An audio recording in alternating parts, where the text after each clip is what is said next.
लोग कहेंगे, कई लोग आएंगे तुम्हारी आस्था को, विश्वास को तोड़ने वाले। क्या होता है जल चढ़ाने से, क्या होता है बेलपत्री चढ़ाने से, क्या होता है श्री शिवाय नमस्तुभ्यम कहने से? कई लोग कहेंगे, बहुत कहेंगे, गलत गलत प्रचार करेंगे, गलत गलत शब्द कहेंगे। आग लगे बस्ती में, अपन रहो मस्ती में। अपने को नहीं सुनना, अपने को तो केवल उसका द्वार नहीं छोड़ना और शिव महापुराण की कथा नहीं छोड़ना। संभाल लेगा वो, संभाल लेगा। यहां वहां सब दूर भटकते रहते हैं। जब तक हमें परमात्मा के चरण नहीं मिलते, तब जब तक हमें मालूम नहीं पड़ता कि ये हमारा है और हम इसके हैं और ये हमको तार देगा, तब समझ में आता है कि यह परमात्मा।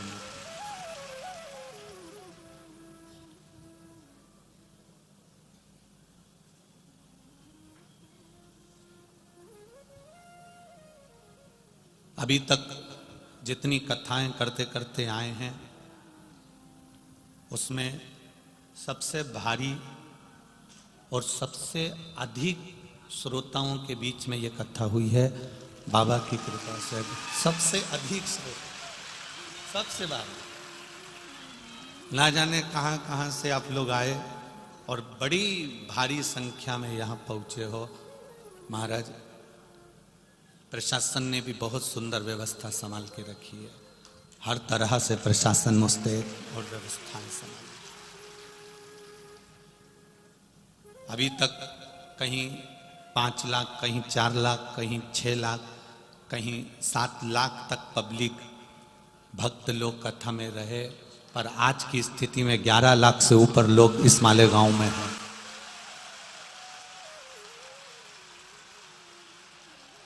मालेगांव की एक एक दुकान, एक एक गुमठी, एक एक व्यापार का स्थान।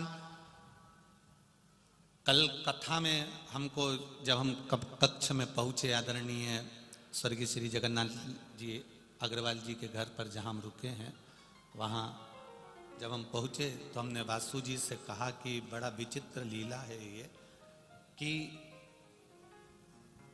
टेंट जब पूरा खत्म हो गया और टेंट नहीं लग पा रहा था, तो कपड़े के व्यापारियों ने अपनी दुकान की बेडशीट निकाल कर दे दी थी कि पकड़ पकड़ कर बैठ कर कथा श्रवण करें। बेडशीट, कल के फोटो में आप लोगों ने देखा होगा कि बेडशीट पकड़ पकड़ के लोग, कितने धन्य हैं ऐसे व्यापारी जिन्होंने अपनी दुकान की बेडशीटें निकाल कर दे दी कि इसको पकड़ लो और बैठ कर कथा सुनो। ये सुख कहां मिलेगा? ऐसा आनंद जिंदगी में नहीं मिल सकता।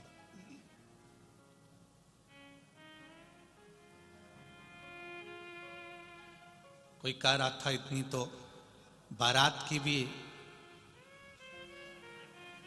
व्यवस्था नहीं होती है और उनको भी, बारातियों को भी कोई ना कोई चीज की कमी रह जाती है, पर यहां तो भक्तों के लिए कोई कमी किसी ने भी रखी है। अभी इससे बड़ा सुख क्या होगा? मैं आदरणीय दादा बाबू भूसे जी को कहूंगा कि वास्तवता है मालेगांव मालेगांव है और माल का गांव है, कोई साधारण नहीं। इसका आनंद ही दूसरा, इसका सुख ही दूसरा।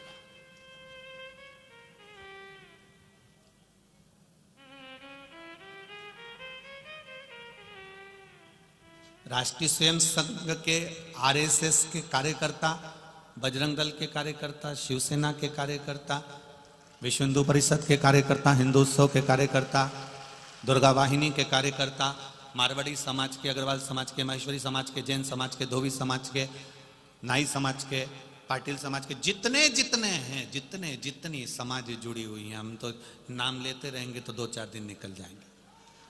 इतनी इतनी सेवा भाव, इतना प्रेम से करा है, इतना प्रेम से करा है जिसका वर्णन।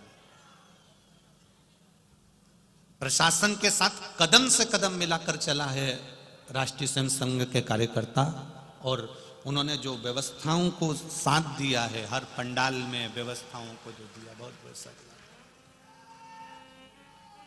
कोई सहजता नहीं, एक आनंद का विषय रहा, एक आनंद का सुख। भक्ति जब भीतर से जाग जाती है, तब परमात्मा को पाने का तरीका अपने आप मिल जाता है। एक बच्चा रो रहा था, घर में माँ हलवा सेक रही थी, सीरा बना रही थी। आटा डाला, घी डाला, कढ़ाई को रख और सेकना चालू करा। बच्चे ने कहा माँ मुझे सीरा चाहिए, हलवा चाहिए। अब भी सीरा दे। माँ सेक रही है और माँ करी तो टाइम लगेगा, कच्चा है। नहीं, मुझको तो अभी की अभी सीरा खाना है, मुझे अभी की अभी हलवा खाना है। माँ ये सीरा ये हलवा मुझे दे। माँ ने कहा इस अभी कच्चा है।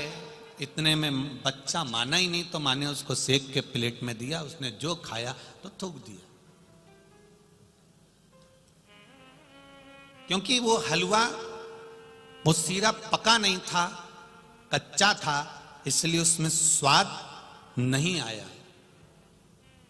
जब माँ ने उसको अच्छे से सेक लिया, तपा लिया, घी डालकर, पानी डालकर, शक्कर डालकर, इलायची डालकर, ड्राई फ्रूट्स डालकर जब वो हलवा तैयार हुआ, सीरा तैयार हुआ, तब बेटे को दिया तो बेटा प्लेट भरकर उसको खा गया। अब बच्चे को रुचि आ रही है उस सीरे में, उस हलवे में। माँ से कहा माँ मुझे और दे दे। माँ ने प्लेट में और सीरा दिया और हलवा दिया, उसने और खाया। माँ मुझे और दे दे। माँ ने और सीरा दिया और हलवा दिया, क्योंकि अब उसकी रुचि उस सीरे में, उस हलवे में इसलिए बढ़ गई क्योंकि वो सीरा, वो हलवा पक चुका था। जब तक कच्चे रहोगे तब तक शिव महापुराण में मन नहीं लग पाएगा। जिस दिन तुम शिव पुराण में पक गए तब तुम्हें वो शिव पुराण का आनंद आना प्रारंभ हो जाए। फिर तुम्हें वो सीरा अच्छा लगने लगेगा, फिर तुम्हें वो हलवा अच्छा लगने लगेगा। इतनी लाखों की संख्या में 10-10, 11-11 लाख। कल एक पत्र आया था, उसमें लिखा था हमारे महाराष्ट्र, हम केवल मालेगांव का नहीं कह रहे, पूरे महाराष्ट्र शासन का पहला कार्यक्रम है जिसमें इतनी भीड़, इतना भक्त पहुंचा है, इतना भक्त पहुंचा।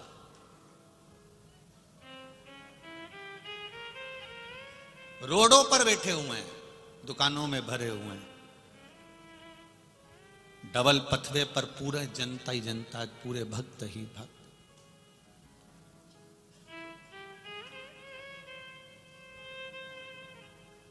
ना हम उनको देख पा रहे हैं, ना वो हमको देख पा रहे हैं। केवल ये माइक की जो व्यवस्था लगा के रखी है इन्होंने, रामसाम वाले ने जो माइक का चोंगा वहां फिट कर दिया है, बस उसका जो भोंपू का जो आवाज है, वो आवाज और उनकी दिल और दिमाग में जो टीवी पर कथा सुनी और मोबाइल पर सुनी कि महाराज इस तरह से कह रहा है और शंकर इस तरह से मिल रहा है, बस वो मिलन की आस से कथा चल रही ना। वो एक गाना याद आता है ना, आ बैठ मेरे पास तुझे देखता रहूं, ना मैं कुछ कहूं ना तू कुछ कहे। ना उन्होंने हमको देखा ना हमने उनको देखा, पर विश्वास उनका ये है कि परमात्मा भले नहीं दिख रहा, परमात्मा भले नजर नहीं आ रहा, पर ये निश्चित है कि वो परमात्मा, वो कल कथा में कहा था ना कि बच्चे से कहा बाबा, जम के बोलो, आएगा। उसी तरह तुम भी कहते रहना मेरा भोला आएगा। बस वो मिलन की आस बरकरार रखिए।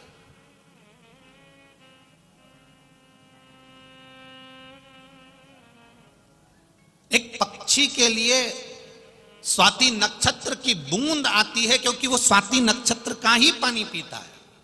सही है, केवल एक स्वाति नक्षत्र का पानी पीता है, इसके सिवा वो स्वाति नक्षत्र के सिवा पानी नहीं पीता। जब स्वाति नक्षत्र की बूंद एक पक्षी के लिए परमात्मा को स्वाति नक्षत्र में गिराना पड़ती है और वो बूंद वो पक्षी पीता है तो उसका पेट भर लेता है, फिर अगले स्वाति नक्षत्र का इंतजार करता है। उसी तरह परमात्मा ने पक्षी बनाया तो उसकी प्यास मिटाने के लिए स्वाति नक्षत्र का पानी भी दिया है। और आपके भीतर अगर शिव महापुराण की कथा सुनने का भाव जागृत हुआ है, शंकर को पाने की इच्छा जागृत हुई है, शिव तत्व को जानने की इच्छा प्राप्त हुई है, तो वो शंकर एक ना एक दिन आकर तुम्हारे दुख की घड़ी में जरूर खड़ा होगा, ये निश्चित। आप उसको पुकारो, आप उसको हृदय से बस केवल दिल से उसको पुकारने का प्रयास करना। थोड़ा सा हलवे को, सीरे को पकाना पड़ेगा, थोड़ा तपना पड़ेगा, थोड़ा कष्ट भोगना पड़ेगा। और जब दुख, कष्ट, तकलीफ आती जाती है तब भजन का बल बढ़ता चले जाता है। एक बात याद रखना, दुख, तकलीफ, कष्ट आता है, क्यों आता है? हमारे पिछले जन्म के पाप को काटने के लिए। दुख आया पूर्व जन्म के पाप को काटने के लिए आया। पर आज के जमाने में लोग सोचते हैं कि दुख आ गया है तो इसको जल्दी से मिटा दूं। ऐसा नहीं होता। एक हाथ कट गया, फोड़ा हो गया, छाला हो गया, शरीर में रोग हो गया, तुम कितनी भी दवाई खा लो, कितनी भी तुम पट्टी करवा लो, कितनी भी क्रीम लगा लो, उस घाव को भरने में थोड़ा 2-4 दिन तो लगता ही है। एक फुंसी हो गई, एक कहीं यहां फुंसी हो गई, कहीं यहां हो गई, कहीं यहां हो गई, कहीं यहां हो गई, एक फुंसी हो गई, उस पर कितना भी तुम बाम लगा लो, कितनी भी दवाई लगा लो, वो फुंसी धीरे धीरे धीरे धीरे 2-4 दिन में ही बैठेगी। एकदम दवाई खाने से या एकदम इंजेक्शन लगवाने से या एकदम औषधि खाने से वो नहीं बैठने वाली, उसका इलाज नहीं होने वाला। थोड़ा समय दवाई को भी लगता है शरीर को एडजस्ट करने, थोड़ा समय क्रीम को भी लगता है शरीर को एडजस्ट करने में। उसी तरह तुम्हारे दुख को काटने में भी परमात्मा को थोड़ा समय जरूर लगता है, क्योंकि थोड़ा समय लग सकता है।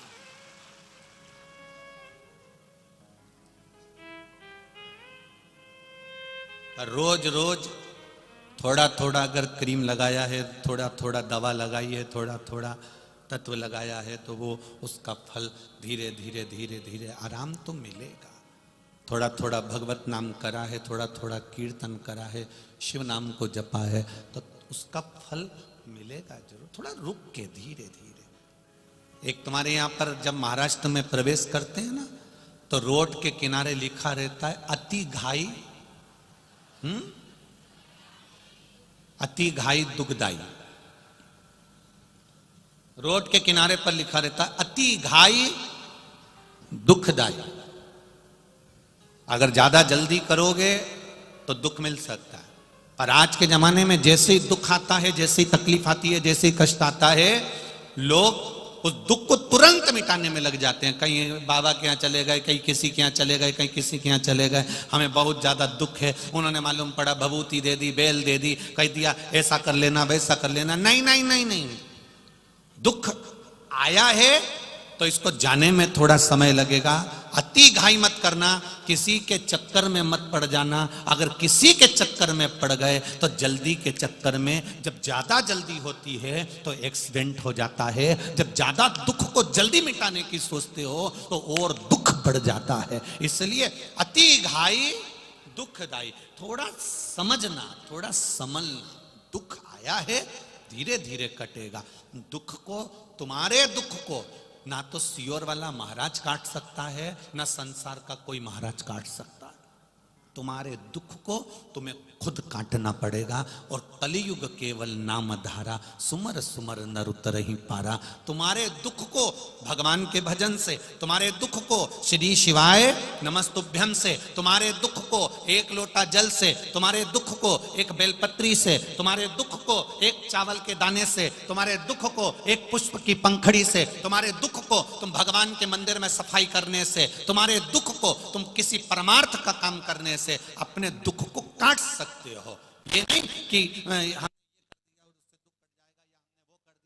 दुख कट जाएगा, इससे कटने वाला दुख कटेगा भगवान के मंदिर में जाकर एक लोटा जल चढ़ाने से कटेगा, भगवत नाम लेने से कटेगा।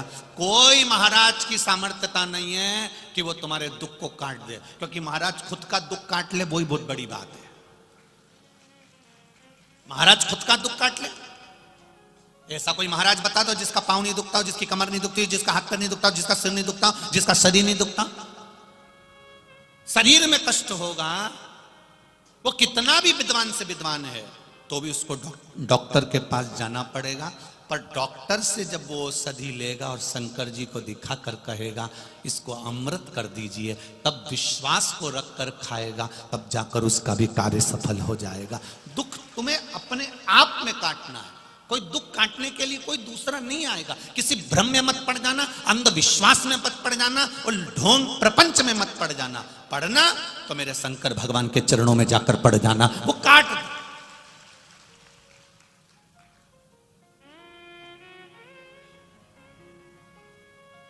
कई लोग कहते हैं गुरुजी इतने सारे महाराज आते हैं, संत आते हैं, कथाकार आते हैं, वो सबसे मिलते हैं, आप क्यों नहीं मिलते हो किसी से? हमसे मिलकर करोगे क्या? हम ना तो कुछ बताते हैं और ना हम कुछ जानते हैं, हमको कुछ आता भी नहीं।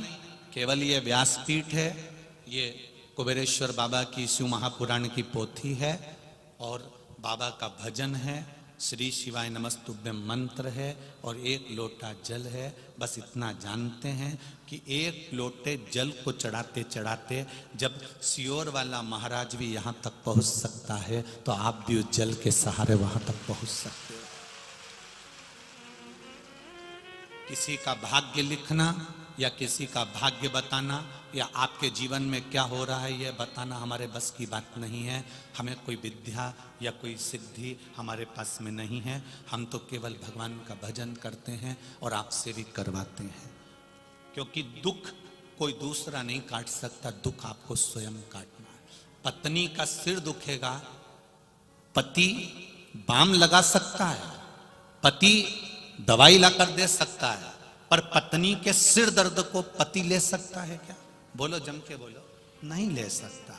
दर्द उसको ही सहन करना पड़ेगा, दर्द उसको सहना पड़ेगा।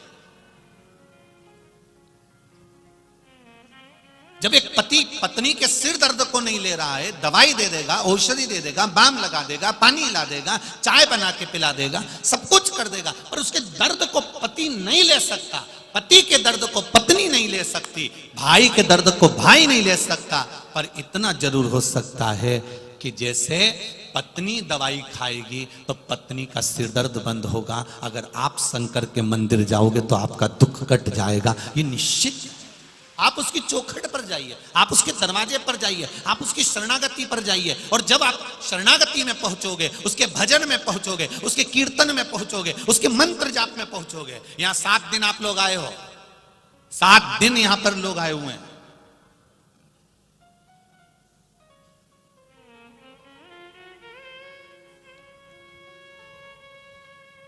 जो लोग 7 दिन से यहां पर रुके हुए हैं उनसे पूछना, वो अपना घर परिवार, बेटा बेटी, नाते रिश्ते सब भूल कर 7 दिन तक भजन कर रहे हैं। उनको कोई मतलब नहीं, यहां से जाएंगे तब उनको परिवार में फिर पहुंचेंगे तो फिर परिवार की याद आएगी, फिर लगेगा कि हम परिवार में फिर आ गए। पर 2-4 दिन तो तुमको नींद नहीं आएगी, क्योंकि तुम मालेगांव की कथा सुनकर जा रहे हो, तुम्हारी आदत बदल गई है, भजन की हो गई। 2-4-8 दिन तुमको नींद नहीं आने वाली, तुम करवट बदलते रहोगे। पास में सोने वाला व्यक्ति पूछ लेगा, तुझे नींद नहीं आ रही? नहीं। क्यों? सपने में मेरे को वो महाराज दिख रहे हैं, सपने में मुझे मेरा भोले नाथ दिख रहा, मुझे नींद नहीं आ रही है, मुझे स्वप्न दिख रहा। खानो नहीं भावे मुझे, पीनो नहीं भावे, दौड़ दौड़ मन सत्संग जावे। जब मुझे बस केवल भगवान की भक्ति नजर आ रही है, केवल भक्ति और कुछ नहीं। भजन का जब बल बढ़ जाता है तब कुछ भी दिखता नहीं। गुरुजी ने पूछा था कौरवों से भी और पांडवों से भी, इस पेड़ पर क्या दिख रहा है? तो कोई के पेड़ दिख रहा है, कोई के पक्षी दिख रहा है, कोई के उसके पंख दिख रहे हैं, कोई के उसके पास फल दिख रहा है। केवल एक था जिसने कहा पक्षी का केवल नेत्र नजर आ रहा है, जिसने एक निशाना बना लिया है कि मुझे अगर दुख आएगा मैं किसी के पास नहीं जाऊंगा। जिसने एक निशाना बना लिया, एक लक्ष्य बना लिया कि मुझे दुख आएगा मैं किसी के पास नहीं जाऊंगी, डॉक्टर को दिखाऊंगी और फिर महादेव के पास जाकर कह दूंगी कि तेरे भरोसे पर दिखा के आई। दुख आएगा उसको निपटने का तरीका भी आपको आना चाहिए।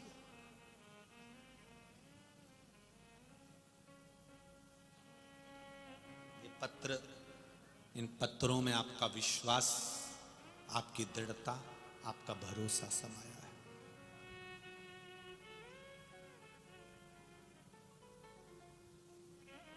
सब कुछ टूट जाए, घर भी टूट रहा हो, रिश्ते नाते भी टूट रहे हो, परिवार भी टूट रहा हो, दुख पीछा पकड़ कर खड़ा हो, फिर भी तुम्हारा विश्वास मत तोड़ना, मंदिर जाना मत छोड़ना। क्यों नहीं छोड़ना? मायके वाले दुख की घड़ी में बार बार आकर नहीं खड़े होंगे, ससुराल वाले दुख की घड़ी में बार बार आकर नहीं खड़े होंगे, पर जिसके दरवाजे पर तुम रोज जा रही हो एक लोटा जल लेकर शंकर भगवान का गुणगान गा रही हो, वो दुख की घड़ी में रोज आकर खड़ा हो सकता है। वो फ्री होकर भक्ति पक्की करो।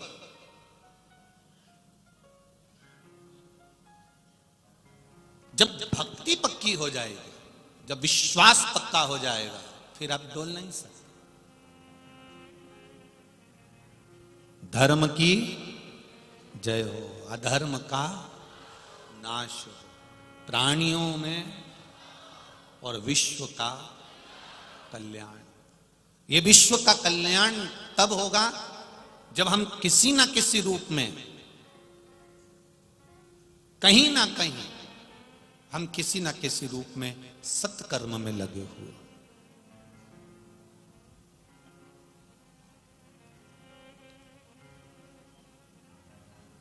किसी ना किसी रूप में सत्कर्म में लगे।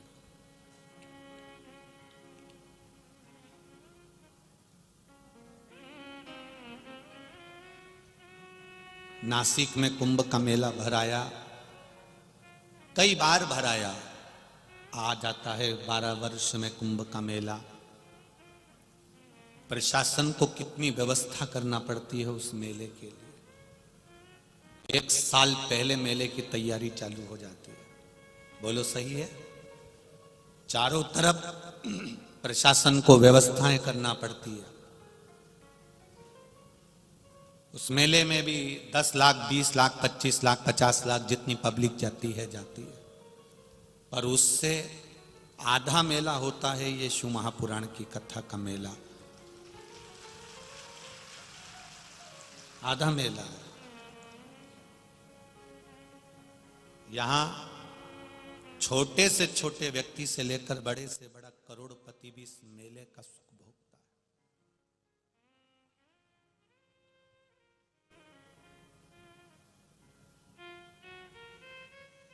कुंभ के मेले में कभी पत्नी खो जाती है, कभी पति खो जाता है, कभी बच्चे खो जाते हैं, कभी पड़ोसी खो जाता है, कभी माता खो जाती है, कभी पिता खो जाता है, कभी बहन खो जाती है, कभी भाई खो जाता है।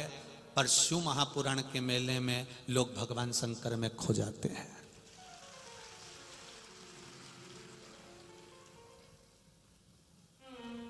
यहां शिव में खो रहे हो आप।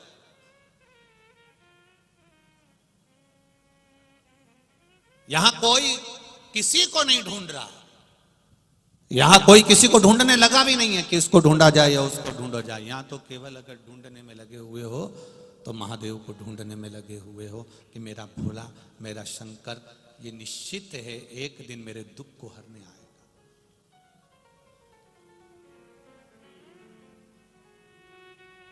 भक्ति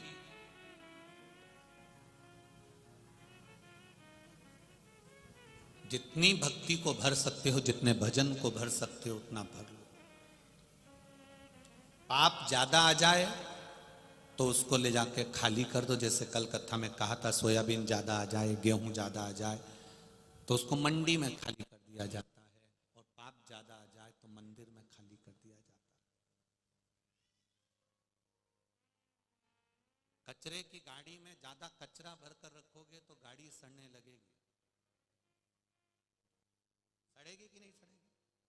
तुम्हारे घर की एक लोहे की बाल्टी लोखंड की बाल्टी, लोखंड का डब्बा, उस लोखंड के डब्बे में बहुत दिन तक कचरा भर कर रखना, खाली मत करना। जंग लगेगी कि नहीं लगेगी? वो डब्बा खराब होगा कि नहीं होगा? सड़ेगा कि नहीं सड़ेगा? वो डब्बा सड़ने लगता है। बहुत दिन तक लोहे की बाल्टी में, प्लास्टिक की बाल्टी में, एल्युमिनियम, स्टील, कोई भी बर्तन में आप रख कर रखिए, पीतल, एल्युमिनियम जो में रखोगे वो सड़ने लगेगा। बहुत दिन तक कचरा रखोगे तो बर्तन सड़ने लगेगा। इसलिए इस मन रूपी बर्तन में बहुत दिन तक अहंकार को मत रखना, लोभ को मत रखना, दुश्मनी को मत रखना, कपट को मत रखना, बेईमानी को मत रखना, वरना ये बर्तन सड़ने लगेगा, बदबू मारेगा। बर्तन बदबू मारने लगता है।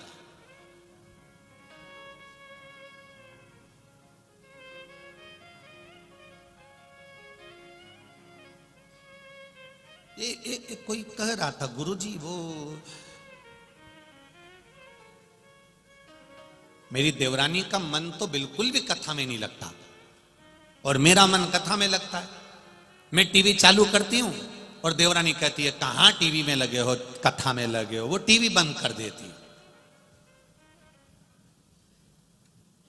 एक बात बताओ गुरुजी, घर में दो, एक बहू, एक सास, एक देवरानी, एक जेठानी, इतने लोग रह रहे हैं, उसमें से एक का मन कथा में है या दो का मन कथा में है या दो का मन मंदिर में है या भजन में है और बाकी के लोगों का मन भजन में नहीं है। ऐसा क्यों होता है? ऐसा कैसे हो जाता है? भगवान को सबको एक जैसा मानना चाहिए ना। जब पति भजन करता है तो पत्नी को भी भजन वाला बनाओ, बहन भजन करती है तो भाई को भी भजन वाला बनाओ, माँ अगर भजन करती है तो बच्चों को भी भजन वाला बनाओ। पर ये क्यों भगवान ऐसा करते हैं कि इनको बिना भजन का बना देते हैं, हमको भजन वाला बना देते हैं? हमने कहा ये आज का नहीं है, ये पुराने जमाने का है। आपने पूर्व में कोई अच्छा काम करा होता है तो इस जन्म में तुम भजन में लगे रहते हो, भगवान की भक्ति में लगे रहते हो। पूर्व के पुण्य से तुम्हें आज कथा सुनने को मिल रही है, भजन करने को मिल रहा है, सत्संग करने को मिल रहा है। भगवान मौका दे रहा है कि पूर्व में जो तूने पुण्य करा था तो ये मनुष्य का शरीर मिल गया, अच्छा शरीर मिल गया, परिवार अच्छा मिल गया, कुटुंब अच्छा मिल गया, इसको और बढ़ा ले तो तू थोड़ा भजन और कर ले। ये भगवान की कृपा से प्राप्त हुआ है। पूर्व में अच्छे थे तो आज भी तुम अच्छे हो और पूर्व में गड़बड़ थे तो आज भी तुम गड़बड़ हो। और नहीं मानो तो एक प्रैक्टिकल करके देखना। एक डब्बी में हींग, क्या हींग जो सब्जी में डालती हो, अचार में डालती हो, एक डब्बी में हींग रख देना। डब्बी में से हींग रखने के बाद में 2-4-8 दिन के बाद वो डब्बी को खाली कर देना। पानी से धो लेना, साबुन से धो लेना, सर्फ से धो लेना, फिर खोलना। सुखाने के बाद हींग की बदबू जाएगी कि नहीं जाएगी? बोलो बोलो, जम के बोलो। नहीं जाएगी। डब्बी को कितना धोया, साबुन से, सर्फ से, पानी से, गर्म पानी से, पर हींग की बदबू, हींग की खुशबू नहीं गई। उसी तरह पूर्व में जो तुम थे वो हींग की डब्बी भले खाली कर दी। पहले अपन ना जाने क्या थे, कोई कुछ था, कोई कुछ था। 84 लाख योनियां काटी हैं, ये हींग की डब्बी ना जाने कितनी बार खाली हो गई। अगर भजन में लगे हो तो समझ लेना वो हींग की खुशबू अभी तक नहीं गई है, वो अभी तक। डब्बी भले खाली कर दी, डब्बी भले धो दी, डब्बी भले साबुन से, सर्फ से, सबसे धोई गई, पर वो हींग की बदबू, हींग की खुशबू नहीं गई। उसी तरह हमारे 84 लाख जन्म निकल गए और 84 लाख जन्म निकले।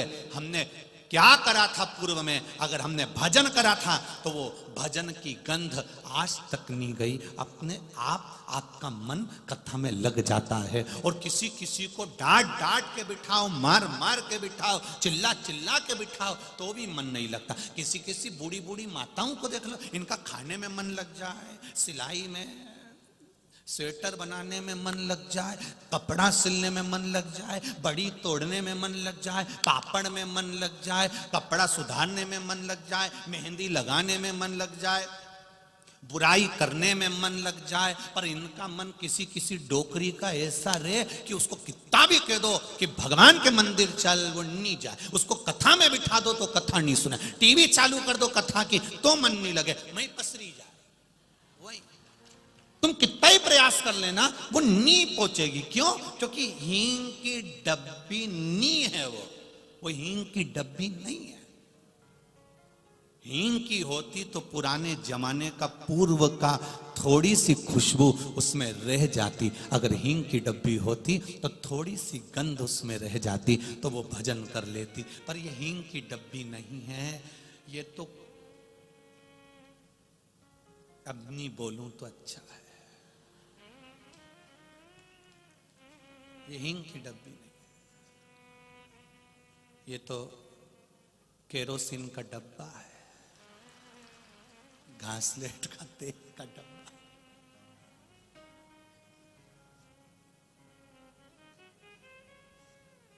घासलेट के तेल का डब्बा देखा है? तो लग रहा है केरोसिन का डब्बा। उसको भी धो दो, साफ कर दो, परंतु उसमें फिर एक गिलास पानी डाल दो तो उसमें 2-4 बूंद ऊपर तैरती हुई अलग से दिखे, ऐसे डोकरी अलग से जाए, ये मिले ही नहीं इसमें।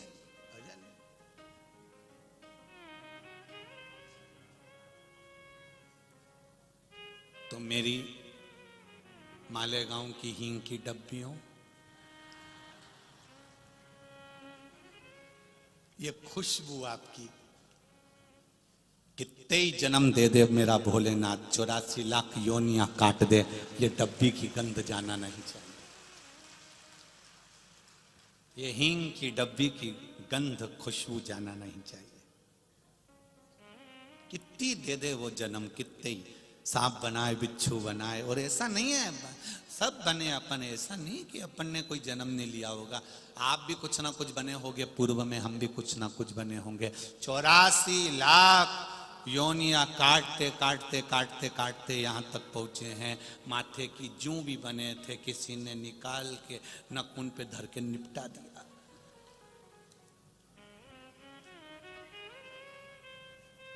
गेहूं सोयाबीन के कीड़े भी बने थे, धूप में पटक के निपटा दिया। ये तो बने शरीर दिया उसने, इस गंध को समाप्त मत होने देना।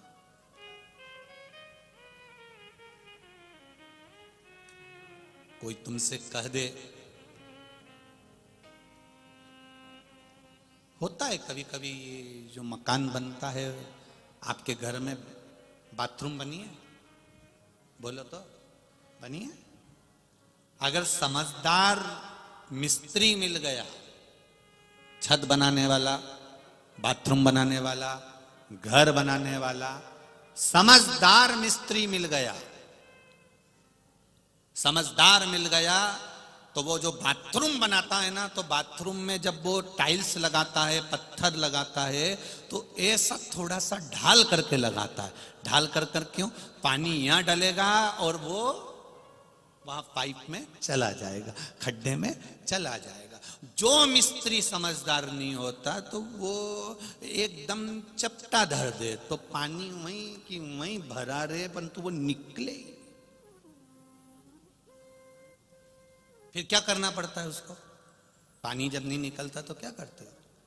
फिर वही बाथरूम में, जैसे हम अग्रवाल जी के यहाँ ठहरे हैं, तो हम जिस कमरे में ठहरे हैं कक्ष में, उनके बाथरूम में प्लास्टिक की झाड़ू रखी। क्या करना पड़ता है? बोलो, जम के बोलो जरा।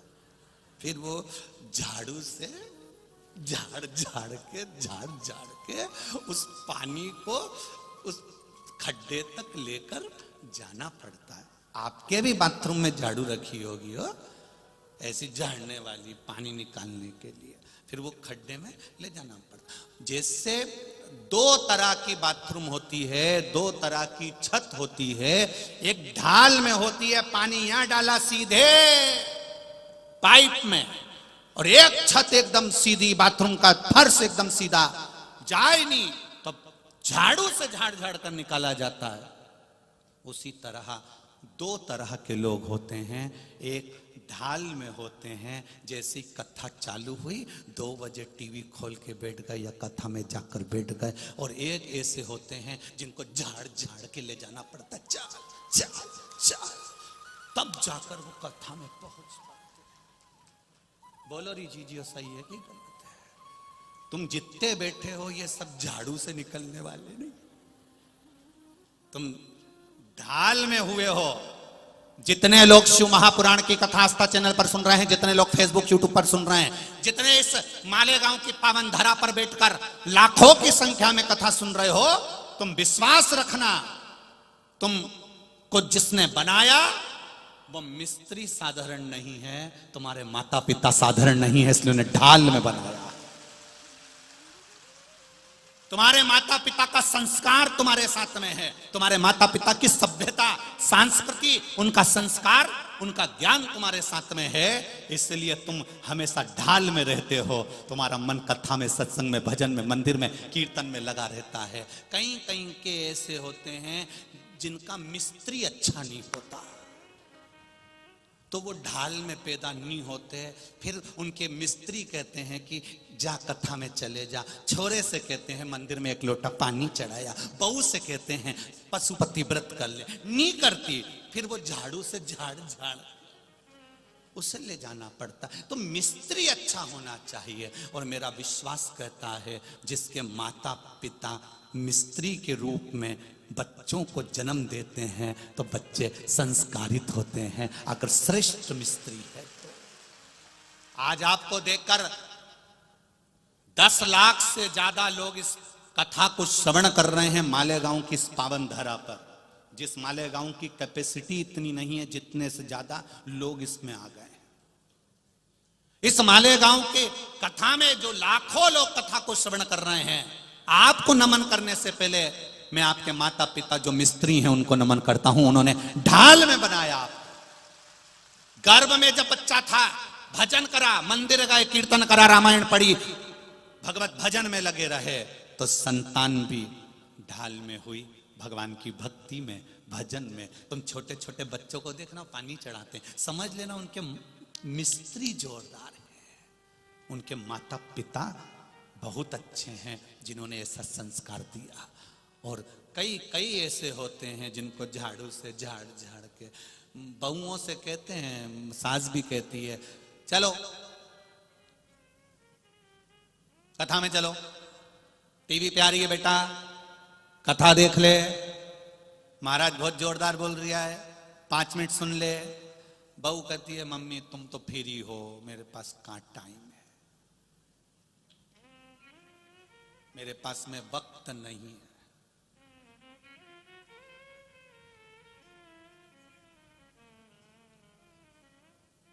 जिसके पास में वक्त नहीं होता वही कम वक्त होता है।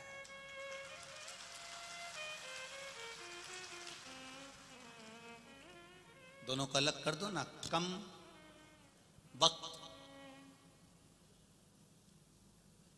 तुम्हारे पास में भी टाइम नहीं है तो तुम भी, समय नहीं है हमारे पास। किटी पार्टी का समय है, होटल जाने का समय है, अभी 31 आ जाएगी,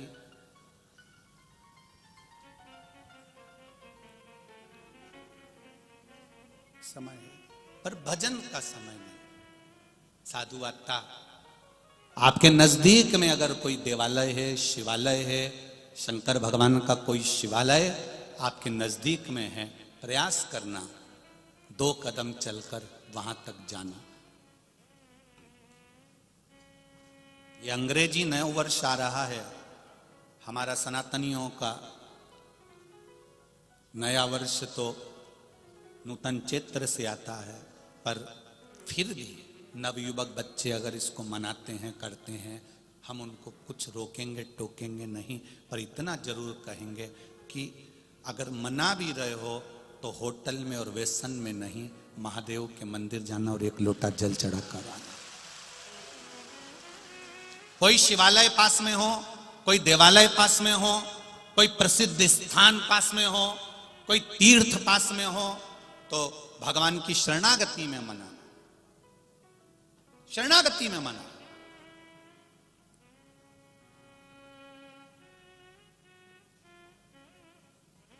जाओ उस महादेव की भूमि पर कंकर शंकर को नमन करता रहो।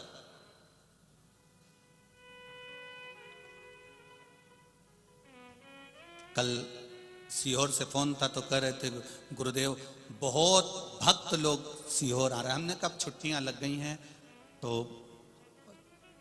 भक्तों का भाव है कुबेरेश्वर बाबा को प्रणाम करना, नमन करना। वो भी चाहते हैं कि कंकर शंकर की धरा को एक बार नमन कर लिया जाए तो बाबा हमारा नूतन वर्ष अच्छा करे। ये लोगों का भाव है, हृदय है, चित्त है, ये भक्ति है उसकी, और अविरल भक्ति है उसकी।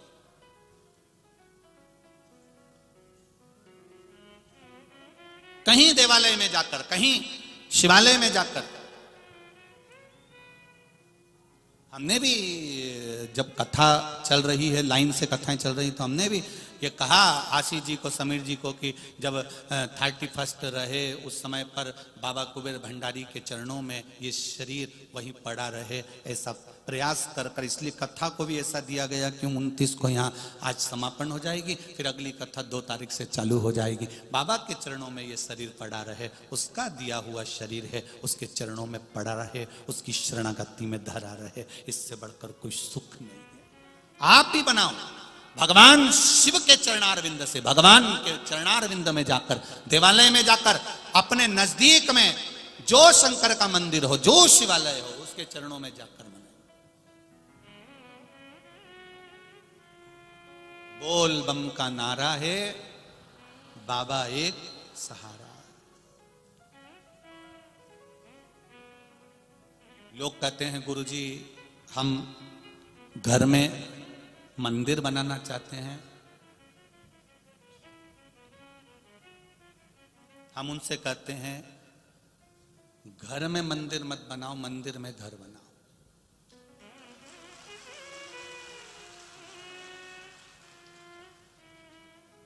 दिल्ली में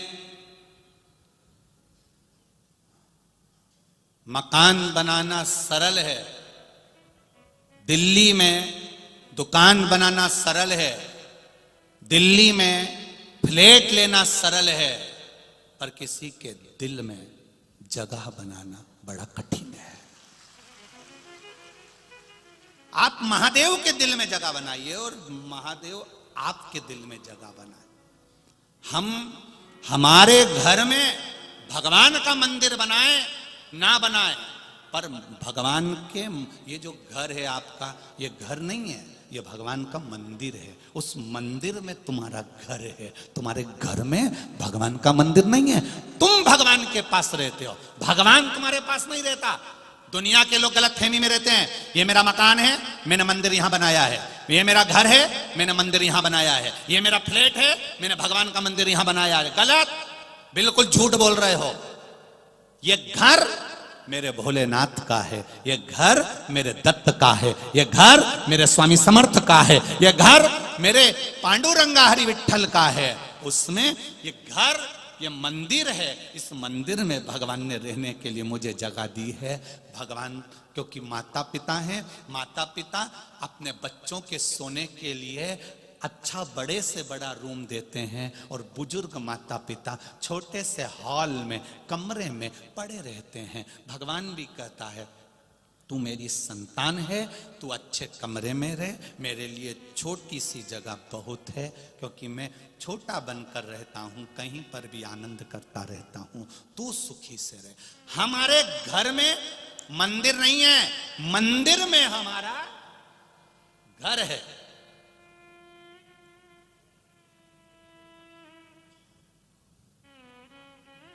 जो लोग कहते हैं ना भगवान घर में रहते हैं, जो लोग कहते हैं भगवान घर में रहते हैं, जो लोग कहते हैं भगवान मंदिर में रहते हैं, वो झूठ कहते हैं। भगवान को रहने के लिए मंदिर और घर की जरूरत नहीं पड़ती। भगवान को रहने के लिए निर्मल मन सो मोहि पावा, भगवान को रहने के लिए निर्मल दिल की जरूरत पड़ती है, अच्छे मन की जरूरत पड़ती है। आपका दिल जितना क्लीन होगा, जितना साफ होगा,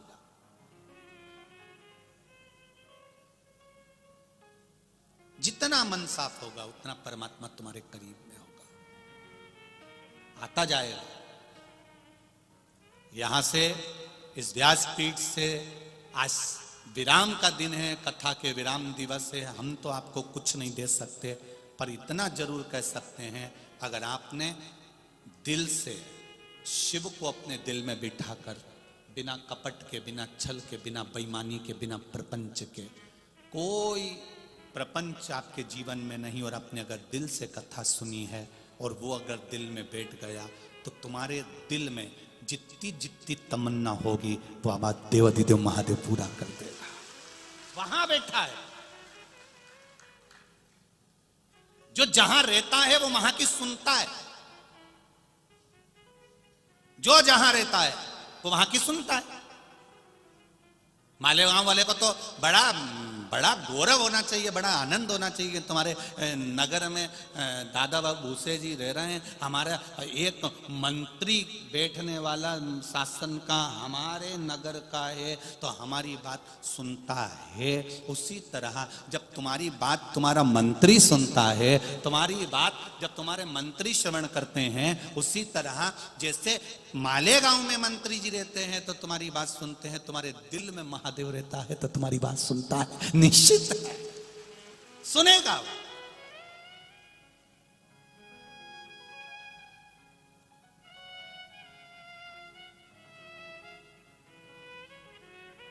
आदरणीय दादा बाबू भूसे जी की धर्मपत्नी माई जी कह रही थी, गुरुजी अब मुझे कुबेरेश्वर धाम आना है। हमने पूछा काहे के लिए आना है? कहा गुरुजी वहां पर बोल के आई थी कि एक बार शिव महापुराण की कथा हो जाए, और बाबा ने इतनी करा दी, यही बाबा को प्रणाम करने के लिए, धोख लगाने के लिए, भोग लगाने के लिए मुझे पहुंचना।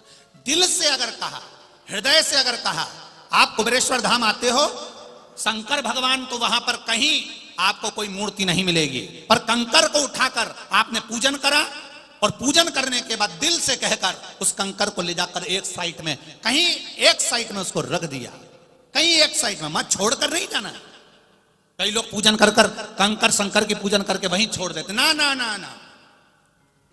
आपने कंकर रखा, पूजन करी, उसको उठाओ और उसको उठाकर एक साइड में ले जाकर रखो, और दिल से उसको कहकर रखना कि मैंने कंकर को शंकर मानकर पूजन करी है, तुझे मैंने अपना माना है, और मेरा विश्वास कहता है कि तू मेरे साथ हर पल हर क्षण रहेगा, हर पल रहेगा।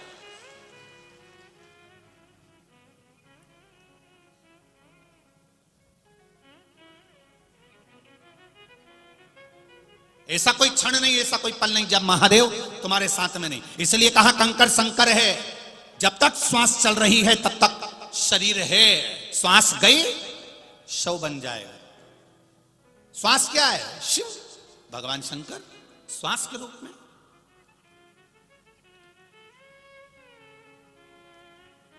श्वास के रूप में मेरा महादेव रहता है, वायु के रूप में, आनंद के रूप में शिव तत्व हमारे भीतर विराजमान है, वो देता रहता है। चल रही है शरीर में श्वास, प्रसन्न रहना, मेरा महादेव मेरे अंदर थे।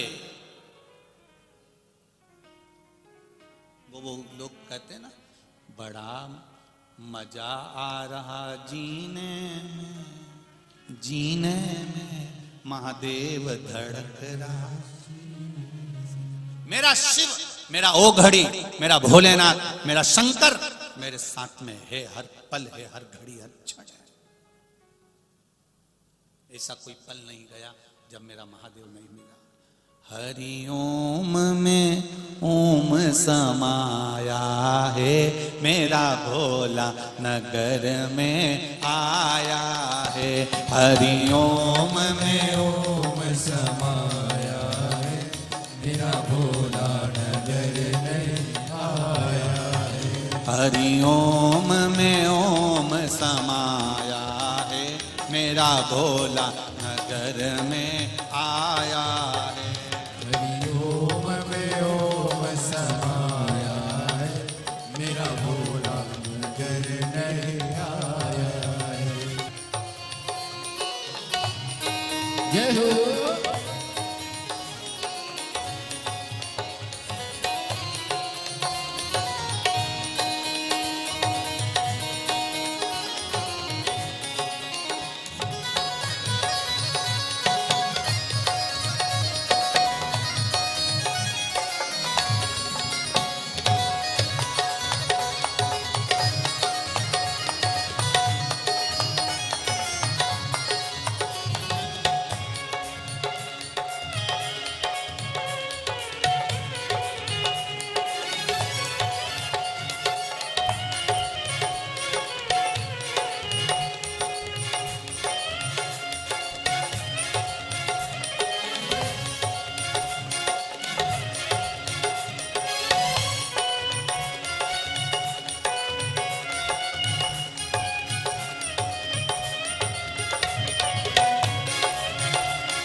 मेरे भोले के मस्तक पे गंगा है, मेरे भोले के मस्तक पे गंगा है, मेरे बाबा के मस्तक पे गंगा है, मेरे बाबा के मस्तक पे गंगा है। ओ गंगा है, हाँ गंगा है, ओ गंगा है, हाँ गंगा है, हाँ गंगा है, हाँ गंगा है, माँ गंगा है, माँ गंगा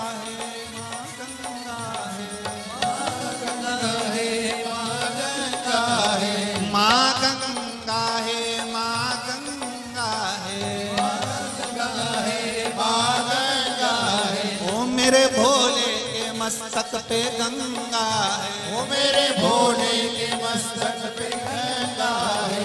गंगा में ओम समाया है, मेरा भोला नगर में आया है, गंगा में ओम समाया है, मेरा भोला नगर नहीं आया है। हरिओम में ओम समाया है, मेरा भोला नगर में आया है। हरिओम में ओम समाया है, मेरा भोला नगर नहीं आया है। जय हो।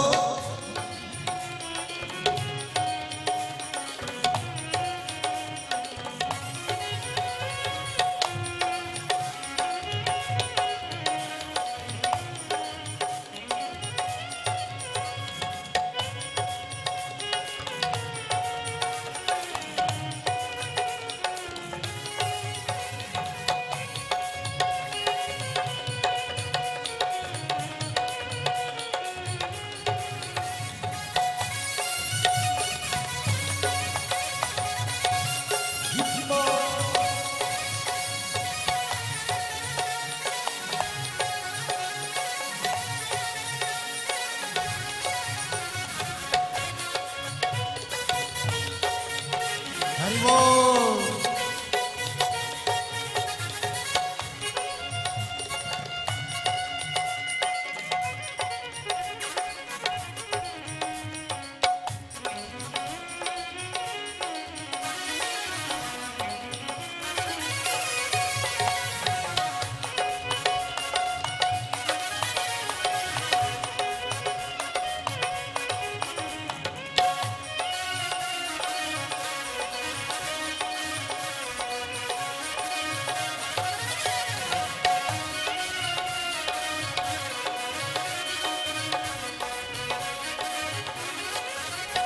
मेरे भोले के हाथों में डमरू है, मेरे भोले के हाथों में डमरू है, मेरे भोले के हाथों में डमरू है, मेरे भोले के हाथों में डमरू है, मेरे भोले के हाथों में डमरू है, मेरे भोले के हाथों में डमरू है, मेरे भोले के हाथों में डमरू है, मेरे भोले के हाथों में डमरू है।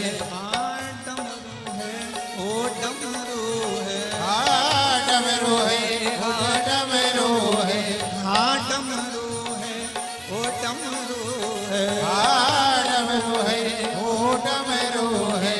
मेरे भोले के हाथों में डमरू है, मेरे भोले के हाथों में डमरू है, डमरू में ओम समाया है, मेरा भोला नगर में आया है, डमरू में ओम समाया है, मेरा भोला नगर नहीं आया है। डमरू में ओम समाया है, मेरा भोला नगर में आया है, डमरू में ओम समाया है, मेरा भोला नगर नहीं आया है। मेरा भोला नगर में आया है, मेरा भोला नजर नहीं आया है, मेरा भोला नगर में आया है, मेरा भोला नजर नहीं आया है। हरि ओम में ओम समाया है, मेरा भोला नगर में आया है। हरि ओम में ओम समाया है, मेरा भोला नजर नहीं आया है। जितने लोग रोड पर बैठे हैं दोनों हाथों से बड़े आनंद के साथ जय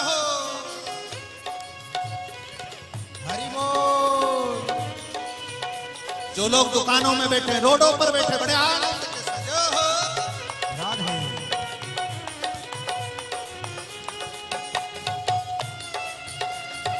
हरि बोल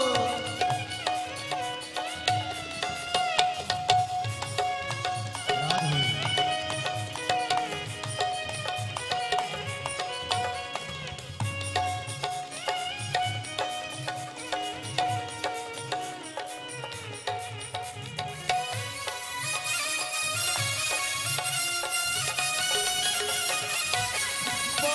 राधे हरि बोल राधे बोल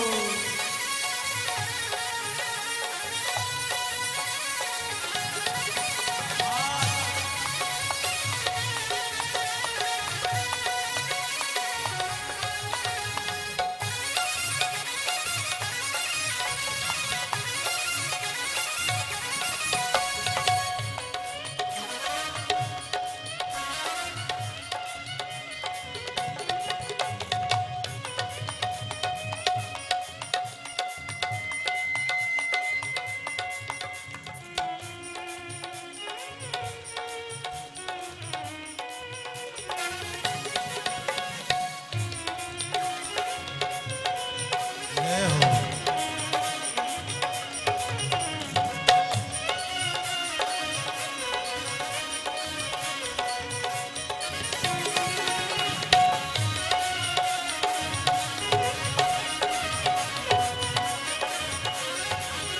मेरे भोले के संग में गोरा है, मेरे भोले के संग में गोरा है मेरे भोले के संग में गोरा है, मेरे भोले के संग में गोरा है हरि गोरा है, हाँ गोरा है, हरि गोरा है हाँ गोरा है हाँ गोरा है, माँ गोरा है, माँ गोरा है माँ गोरा है मेरे भोले के संग में गोरा है, मेरे भोले के संग में गोरा है मेरे भोले के संग में गोरा है, मेरे भोले के संग में गोरा है गोरा में ओम समाया है, मेरा भोला नगर में आया है। गोरा में ओम समाया है मेरा भोला नगर में आया है गोरा में ओम समाया है, मेरा भोला नगर में आया है। गोरा में ओम समाया है मेरा भोला नगर में आया है मेरा भोला नगर में आया है, मेरा भोला नगर में आया है मेरा भोला नगर में आया है। मेरा भोला नगर में आया है हरि ओम में ओम समाया है, मेरा भोला नगर में आया है। हरि ओम में ओम समाया है मेरा भोला नगर में आया है हरि ओम में ओम समाया है, मेरा भोला नगर में आया है। हरि ओम में ओम समाया है मेरा भोला नगर में आया है मेरा भोला नगर में आया है, मेरा भोला नगर में आया है मेरा भोला नगर में आया है। मेरा भोला नगर में आया है अपने स्थान पर बैठकर भगवान देवाधिदेव महादेव से प्रार्थना करेंगे। भाव से दिल से अपनी जगह बैठकर भगवान शिव से प्रार्थना करें। भगवान आज कथा का विराम दिवस है मेरे भोलेनाथ, आपके मूल मंत्र का स्मरण कर रहा हूं आपके सम्मुख में बैठकर, आपकी छत्र छाया में बैठकर। हे मेरे शंभु, हे मेरे त्रिकालदर्शी, हे मेरे कैलाशी, हे मेरे कुबेरेश्वर बाबा, ऐसी कृपा करिए मेरे हृदय में आपकी भक्ति बढ़े, आपका विश्वास बढ़े। सब लोग दिल से बोलेंगे, साथ आनंद के साथ बोलेंगे।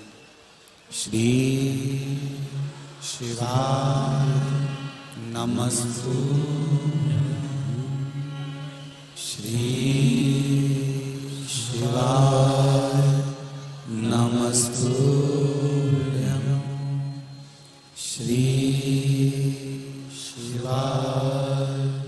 नमस्तु श्री शिवाय नमस्तु श्री शिवाय नमस्तु भोला।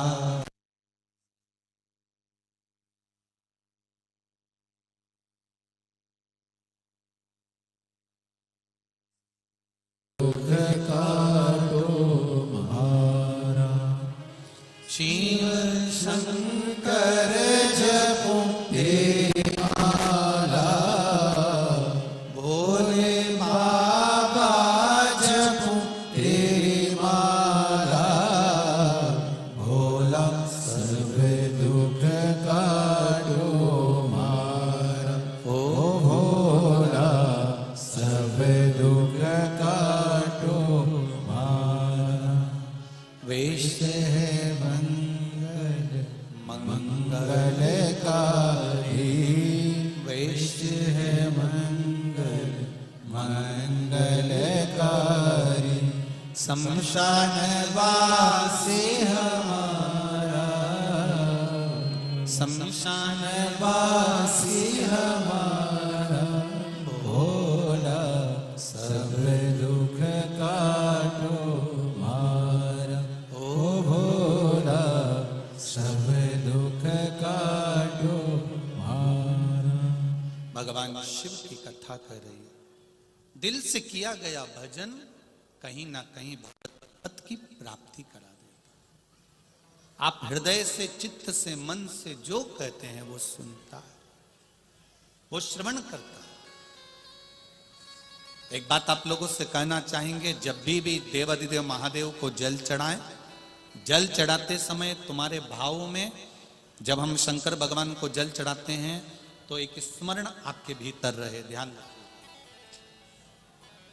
जैसे ये शिवलिंग है, ठीक है, ये जलाधारी है, कोई पीठी का जिस पर ये शिवलिंग रखा हुआ है, ये जलाधारी, बीच में अशोक सुंदरी, इधर गणेश जी, इधर कार्तिकेय जी, जिस पे शिवलिंग रखा हुआ है, ये माता पार्वती जी का हस्त कमल। ऊपर से जो एक एक बूंद पानी नीचे गिरता है वो शंकर भगवान की 5 बेटियां जया, विषहरा, श्यामली बारी, दौतली और देव। जब शिवजी को जल चढ़ाओ, शंकर भगवान को जल चढ़ाने के लिए सबसे पहले गणेश जी वाली जगह पर जल चढ़ाओ, फिर कार्तिकेय जी वाली जगह पर जल चढ़ाओ, फिर अशोक सुंदरी की जगह पर जल चढ़ाओ, फिर पीठिका पर जल चढ़ाओ, उसके बाद में शिवलिंग पर जल चढ़ाइए। जब अपन किसी कामना के लिए अगर जल चढ़ा रहे हैं तो उसके लिए हमको ये ध्यान रखना पड़ेगा, पहले कहाँ चढ़ाना है, जहां से पानी नीचे गिरता है तो राइट में गणेश जी, लेफ्ट में कार्तिक, जो एक भाग होता है, यहाँ पर अपन ने जल चढ़ाया गणेश जी को, यहाँ चढ़ाया कार्तिकेय को, बीच में एक मोटी सी लाइन होती है जहां सुख सुंदरी विराजमान होती है, वहां जल चढ़ाकर और फिर जल को चारों तरफ घुमाने के बाद फिर शिव जी को समर्पित करो। एक बात और याद रखिए, जिन बेटे बेटियों की शादी नहीं हो रही, 30 साल, 32 साल, 35 साल, 40 साल, 28 साल, 27 साल हो गए, उनसे निवेदन है कि जब भी आप देवाधिदेव महादेव को जल समर्पित करें, जल चढ़ाने के बाद शुरुआत भी अशोक सुंदरी से करें और चढ़ाने के बाद में समापन भी शिवलिंग पे चढ़ाने के बाद अशोक सुंदरी पर करें। जब हम कम से कम 3 महीना लगातार अशोक सुंदरी से जल चढ़ाकर, शिवलिंग पे जल चढ़ाकर अशोक सुंदरी पर उस जल की धार का विराम करते हैं तो ये निश्चित है कि बाबा देवाधिदेव महादेव की कृपा से 3 महीने के अंदर विवाह पक्का हो ही जाता है, निश्चितता। शिव को जल चढ़ाकर हम भगवान देवाधिदेव महादेव की आराधना कर सकते हैं। एक सुंदर पत्र आया, देखिए,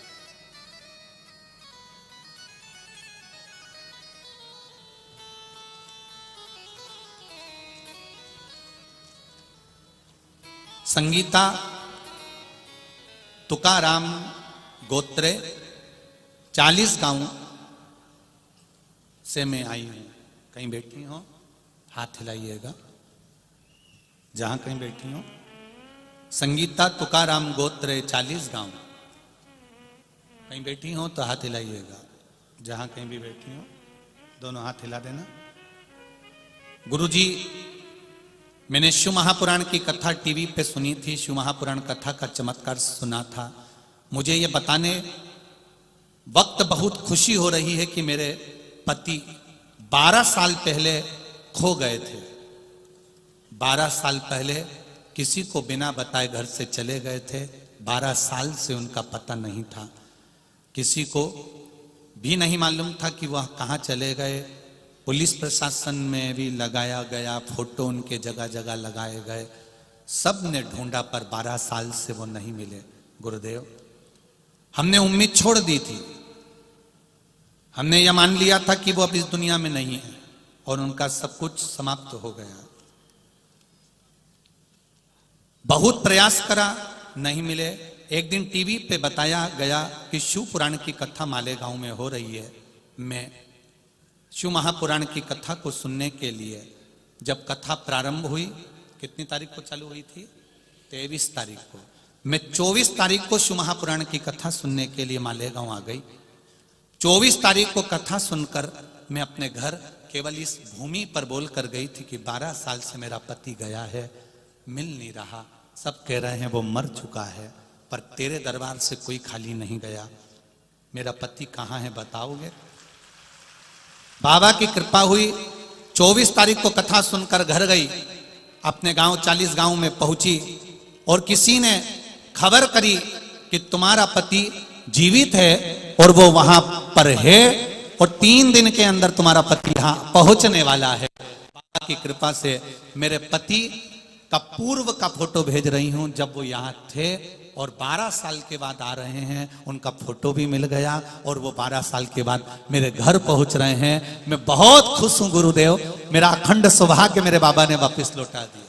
जो 12 साल के बाद मेरा पति वापस आ रहा है। शिव कृपा, करुणा सागर शंकर की दया, उनके फोटो भी लगाए। ऐसी करुणा मेरे महादेव, मेरे कृपा सागर, मेरे शंकर करे हैं। आपसे इतना ही कहना चाहूंगा कि इस मालेगांव की धरा, चाहे शिव महापुराण की कथा मेरा कुबेरेश्वर महादेव जहां पर भी करता है, वो केवल ऐसी ही कथा नहीं करता। मेरा कुबेर भंडारी खुद सीहोर से चलकर आता है, बैठकर कथा कर कर चला जाता है। आपने क्या मांगा, क्या पाया, ये तो मेरा बाबा जाने और आप जाने। महाराष्ट्र की कथा पूरी हो जाएगी आज। छत्तीसगढ़ की कथा 2 जनवरी से नए वर्ष में प्रारंभ हो जाएगी, अंग्रेजी नए वर्ष। कथा का समय 1 बजे से 4 बजे तक टीवी पर रहेगा।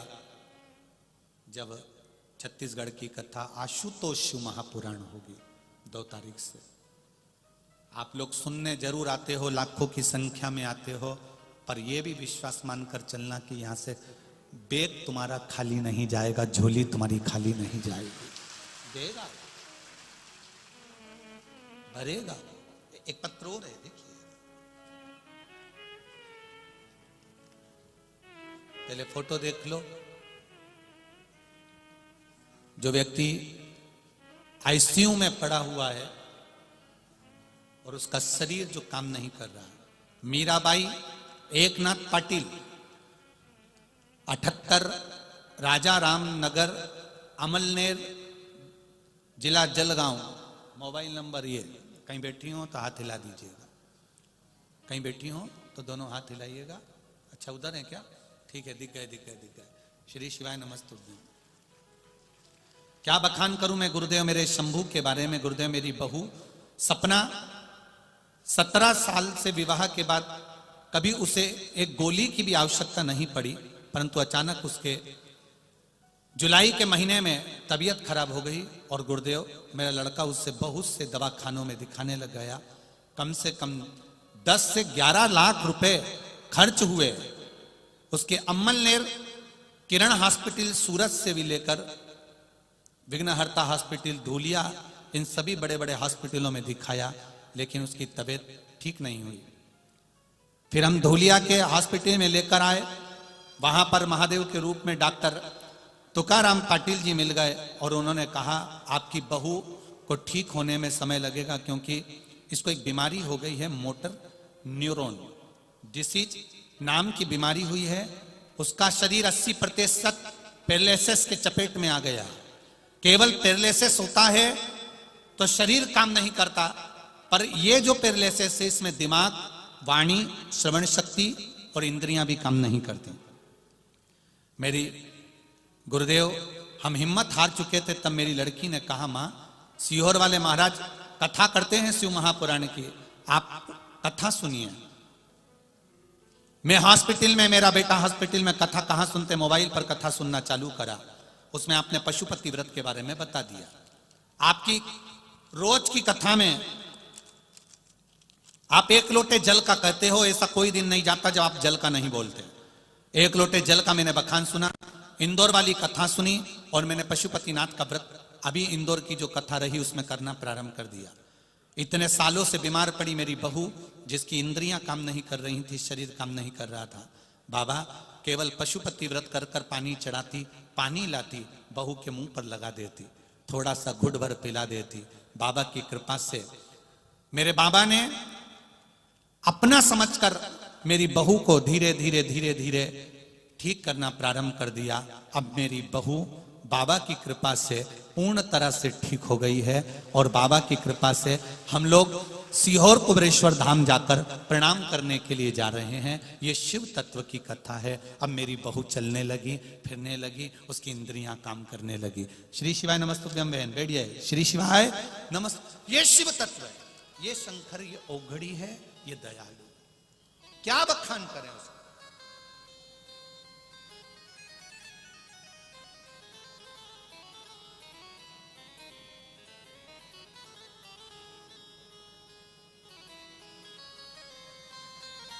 क्या बखान करें।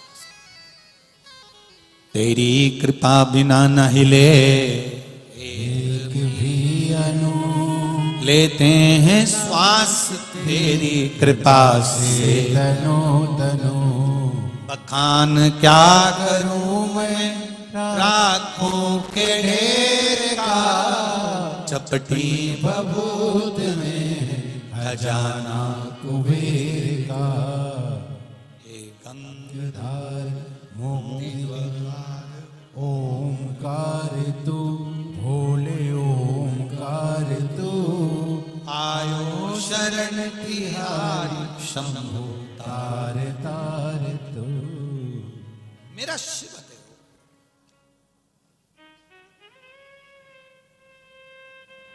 मेरा शंकर है वो।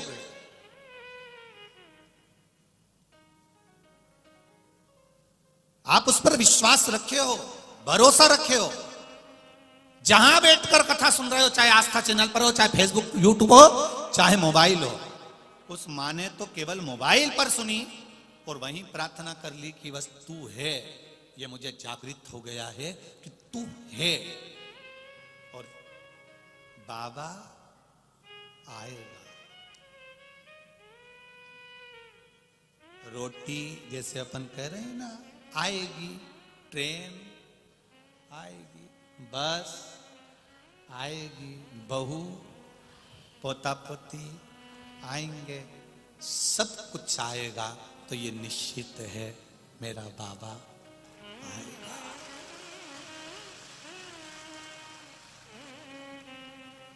किस रूप में आता है, किस रूप में वो जन्म दे देता है, किस रूप में वो प्रकट हो जाता है, कोई भरोसा नहीं।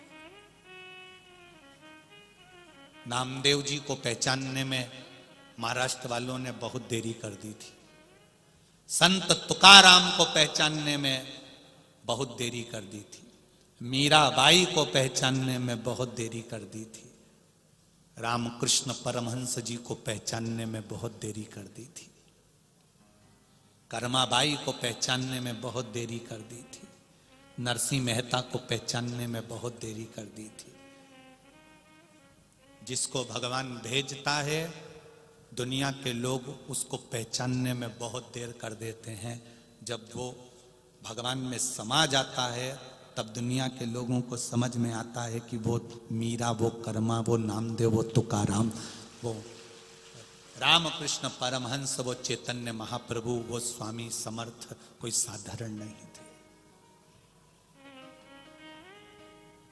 उनको पहचानने में बहुत देरी करते थे। आता है वो किसी रूप में, आकर समझाकर बताकर चला जाता। आता है वो। भगवान खुद जन्म लेकर नहीं आता, पर किसी न किसी को अपने उस भाव से किसी न किसी को वाणी से, हृदय से, चित्त से भेज देता है। उसको पहचान कर, जानकर तुम्हारे कार्य में, तुम्हारे व्यापार में कोई ना कोई ऐसा आ जाएगा जो तुम्हारे लिए कर कर चला जाए। उसको पहचानो। ना जाने किस वेश में नारायण, पहचानना मुश्किल है परमात्मा। क्यों आया, कैसे आया? नामदेव जी चले गए तब हम नामदेव जी को जान रहे हैं। संत तुकाराम चले गए जब हम संत तुकाराम जी को जान रहे हैं। नहीं तो संत तुकाराम जी को धर्म पत्नी तक अपशब्द कह देती थी। मीराबाई को उनके पति, उनके ससुर शब्दों के शब्द बांट छोड़ते थे, जहर का प्याला दे देते थे। जब चली गई तब मालूम पड़ा कि वो मीरा थी और गिरधर की थी। नामदेव चले गए तब मालूम पड़ा वो हरि विट्ठल के थे। तुकाराम चले गए तब मालूम पड़ा वो हरि विट्ठल के थे। विट्ठल खुद नहीं आता, किसी ना किसी को भेज देता है जनमानस के कल्याण के लिए। हम उसको पहचान नहीं पाते, हम उसको जान नहीं पाते। किसी रूप में वो आया है, हम उसको नहीं जानते। वो आएगा, चले जाएगा, बता देगा। ये उसकी भक्ति है। कर्माबाई खिचड़ी बनाती थी, भगवान को खिलाती। कई लोगों ने कहा इसको बनाना नहीं आती, बिना नहाए बना लेती है, अक्ल नहीं, इसमें बुद्धि नहीं।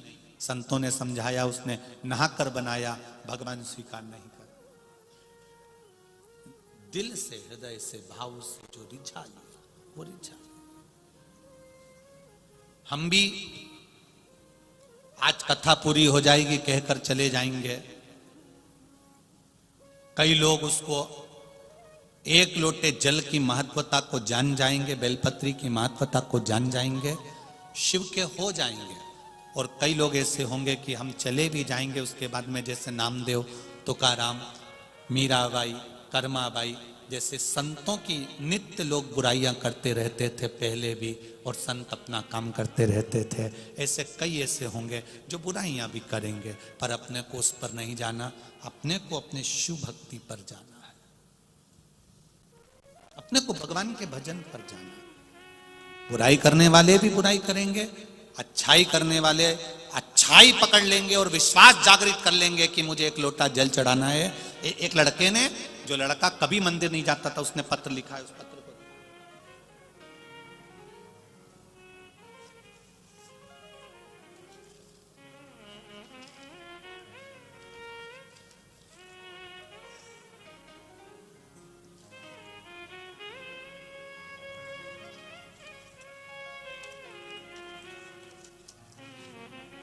तेरी कृपा बिना न हिले,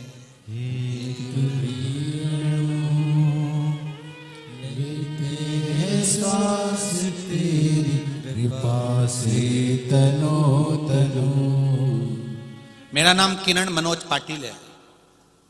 कहीं बैठे हो तो हाथ हिलाइएगा। किसी बच्ची ने या पत्र लिखा है बेटी ने। मेरा नाम किरण मनोज पाटिल है। आप ही ने लिखा है? दोनों हाथ हिला दो एक बार। श्री शिवाय नमस्तुभ्यम। मेरा नाम किरण मनोज पाटिल है गुरुदेव। मेरी तबीयत अचानक से खराब हो गई।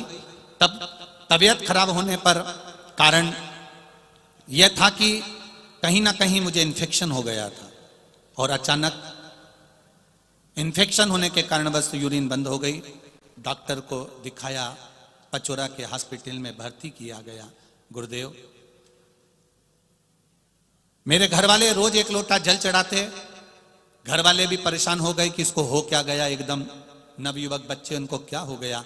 जल चढ़ाकर मुझे देते। धीरे धीरे मेरा स्वास्थ्य ठीक हुआ। हॉस्पिटल में मेरा इलाज चलता रहा। भगवान की कृपा से मैं ठीक तो हो गया, फिर जब थोड़ा सा अंतर आया, फिर मेरा स्वास्थ्य फिर खराब हो गया। फिर डॉक्टर ने मुझे जलगांव के हॉस्पिटल में भेज दिया और वहां पर एडमिट किया गया। फिर हॉस्पिटल में मेरी तबीयत वहां पर भी खराब हुई। धीरे धीरे मेरी माँ ने जल चढ़ाया, एक बेलपत्र लाकर मेरे सिराने के पास में रखना चालू करा। उस बेलपत्री का बल का क्या वर्णन करूं गुरुदेव। मैं उस हॉस्पिटल में ठीक हो गया, घर आ गया। मेरी माँ से पूछा, माँ डॉक्टर ने तो बहुत कुछ कह दिया था, मेरा स्वास्थ्य ठीक कैसे हुआ? माँ कहती, एक लोटा जल मैंने शिव जी पे चढ़ाया है। गुरुदेव उस दिन से मैंने भी एक लोटा जल चढ़ाना चालू करा कि तूने मेरा अगर शरीर अच्छा कर दिया है तो मेरी जॉब, दुनिया के लोग कहते हैं कि तू सरकारी नौकरी नहीं कर सकता, मैंने भी एक लोटा जल चढ़ाकर सरकारी नौकरी के लिए शिव जी को चढ़ाना प्रारंभ करा। और गुरुदेव पीडब्ल्यूडी में मेरी नौकरी सरकारी बाबा ने मुझे दिला दी। मैं बाबा को यहां प्रणाम करने आया। श्री शिवाय नमस्तुभ्यम। बैठिए बाबू, हर हर महादेव। शिव तत्व इसको कहते हैं। बाबा ने मेरी नौकरी पीडब्ल्यूडी में लगा दी। लोग कहते हैं कि गुरुजी शिव क्या सुनते हैं? एक बेलपत्री क्या एक लोटा जल इतना असर दिखा सकता है? कई लोग गलत गलत, कई जब नामदेव जी, तुकाराम जी, मीराबाई, कर्माबाई, रामकृष्ण परमहंस, नरसिंह मेहता जी को लोगों ने नहीं छोड़ा, भारत के पुराने संतों को लोगों ने नहीं छोड़ा, तो निंदा करने वाले तो रोज उनको कुछ ना कुछ लगा रहेगा। रोज निंदा करेंगे। क्या बेलपत्री चढ़ाने से ऐसा हो जाएगा? शहद लगाने से हो जाएगा? जल चढ़ाने से हो जाएगा? बेलपत्री खिलाने से हो जाएगा? जिसके भीतर विश्वास होता है इस नव युवक लड़के जैसे कि नौकरी सरकारी लगा सकता है, तो वो साधारण नहीं होता, वो साधारण नहीं हो सकता। विश्वास जागृत होगा तो वो मिलेगा जरूर। भरोसा होना चाहिए। एक लड़की ने लिखा, देखो,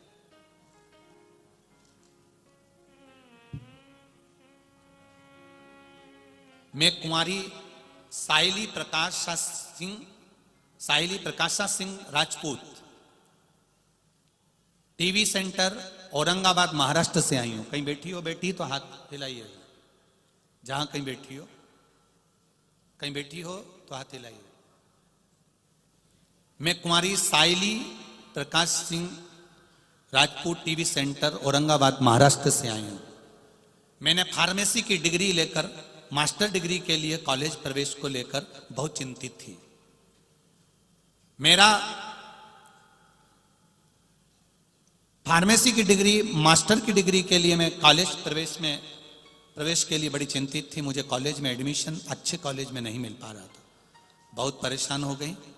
मेरी मौसी ने सुनकर मेरे आस्था चैनल पर आपकी शिव महापुराण कथा को सुनना आरंभ किया। पूरी श्रद्धा और विश्वास के साथ शिव जी के मंदिर जाकर हर दिन बेलपत्र शहद लगाकर शिव जी को चढ़ाना प्रारंभ करा। जो कॉलेज मुझे चाहिए था, मैंने बाबा से कहा, बाबा सीहोर वाला महाराज कहता है कि शहद लगाकर बेलपत्री चढ़ाने से कार्य पूर्ण होता है। मैं भी आज चढ़ा रही हूं। अगर मुझे कॉलेज मिल गया तो तेरा दरवाजा कभी नहीं छोड़ूंगी। बाबा ने ऐसी कृपा करी गुरुदेव, जिस कॉलेज को मुझे चाहिए था मेरी डिग्री भी कंप्लीट करा दी और मुझे कॉलेज भी दिलवा दिया। ये मेरा देवादिदेव महादेव। मैं उनको प्रणाम करने आई हूं, उनको डोक लगाने आई हूं, उनको नमन करने आई हूं। गुरुदेव, कॉलेज में एडमिशन हुआ, पढ़ने के लिए पैसे की जरूरत थी, वो पैसा भी नहीं था, पर बाबा ने ऐसी कृपा करी कि मेरी 1 लाख की फीस भी जमा करवा दी मेरे बाबा ने। ये शिव तत्व है, ये शंकर है, ये औखड़ी है। करो विश्वास उस पर। लोग कहेंगे, कई लोग आएंगे तुम्हारी आस्था को, विश्वास को तोड़ने वाले। क्या होता है जल चढ़ाने से? क्या होता है बेलपत्री चढ़ाने से? क्या होता है श्री शिवाय नमस्तुभ्यम कहने से? कई लोग कहेंगे, बहुत कहेंगे, गलत गलत प्रचार करेंगे, गलत गलत शब्द कहेंगे। आग लगे बस्ती में, अपन रहो मस्ती में। अपने को नहीं सुनना, अपने को तो केवल उसका द्वार नहीं छोड़ना और शिव महापुराण की कथा नहीं छोड़ना। संभाल लेगा वो, संभाल लेगा। भजन करो। बोल बम का नारा है, बाबा एक सहारा। उसके सहारे रहिए, उसके विश्वास पर। जब भरोसा दृढ़ करते जाओ, शिव कथा कहती है समय की अवस्था बड़ी बढ़ती चली जाती है, और उस समय की अवस्था में कितने को तुम अच्छे लगोगे, कितनों को बुरे लगोगे, कोई नहीं कह सकता। यहां पर मेरी माताएं बैठी हैं, मेरी जीजियां बैठी हैं, मेरी आई हुन बैठी हुई हैं, उनसे निवेदन करना चाहूंगा, बचपन में बच्चा सोता है, मां को अच्छा लगता है कि नहीं लगता है? वो बच्चा बचपन में सोता हुआ अच्छा लगता है, पर वही बच्चा जब 24 साल का हो जाए, 25 साल का हो जाए, 28 साल का हो जाए, 30 साल का हो जाए, दिन भर घर में पड़ा रहे, सोता रहे, इसमें से कितनी मां है जिसको अच्छा लगता होगा? किसी को अच्छा लगेगा? नहीं लगेगा। बच्चा बचपन में सोता हुआ अच्छा लगता है, बचपन में सोता है तो अच्छा लगता है, पर जब समय की अवस्था बढ़ती चली जाए, उम्र बढ़ती चली जाए और वो सोएगा तो अच्छा नहीं लगेगा।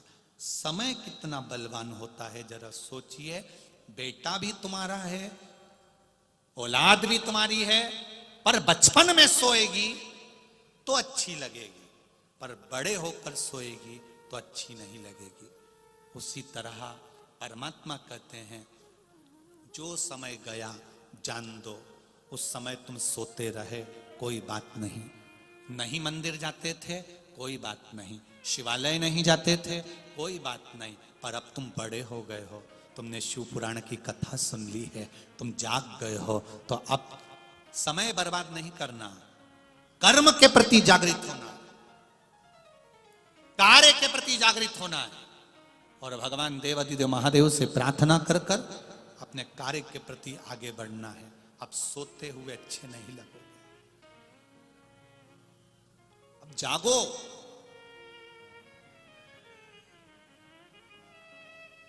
जागो। वो कहे, उठो जवान देश के वसुंधरा पुकार, देश है पुकारता पुकारती मां भारती।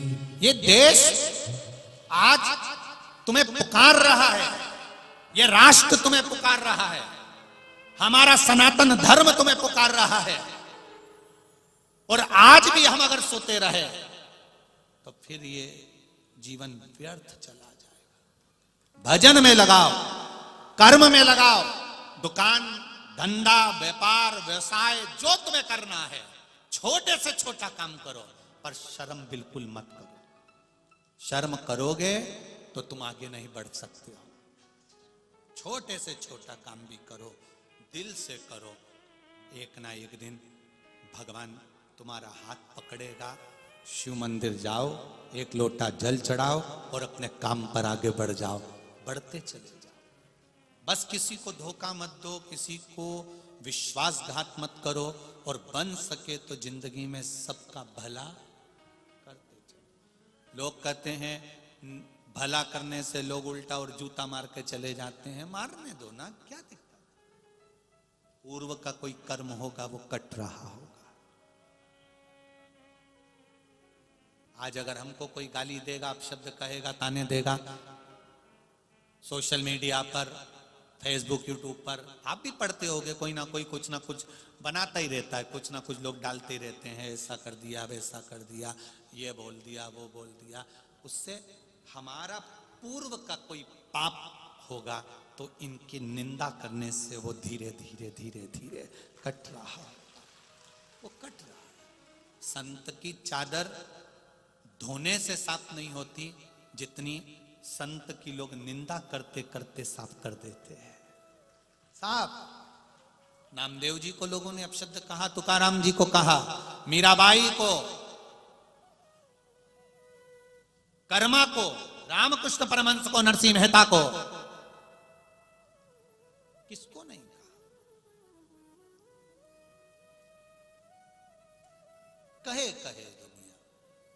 हम भगवान की भक्ति में जितने इस दिल को इस हृदय को लगाएं, उतना सुख होगा। शिव कथा करते मंथन जब किया गया समुद्र का, तो उसमें गौ माता निकली और गौ माता के बाद विष निकला। उस विष को पीने वाला कोई नहीं था। कौन पिएगा वो विष? उस विष को पीने वाला कोई नहीं। जब विष को पीने वाला कोई नहीं था, तब देवाधिदेव महादेव को याद किया गया और महादेव से जाकर प्रार्थना की गई कि इस विष को आप पी लो। अमृत पीने वाला देव है और विष पीने वाला महादेव है। घर में, परिवार में, कुटुंब में, जहां तुम रह रहे हो, वहां अगर थोड़ा भी तुमको अगर दुख मिल रहा है, परिवार के द्वारा गालियां मिल रही हैं, अपशब्द मिल रहा है, समझ लेना कि तुम देव नहीं महादेव हो, इसलिए इस विष को पी रहे हो। ये विष तुम इसलिए पी रहे हो क्योंकि महादेव हो।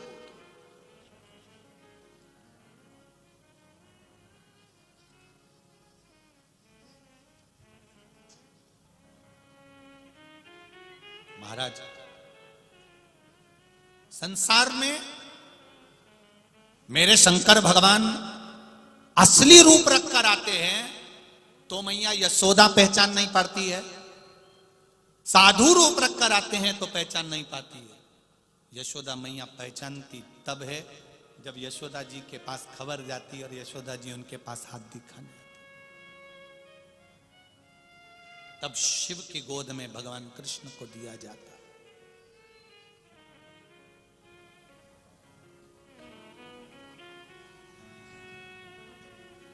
भगवान देवाधिदेव महादेव की कथा कर रही है।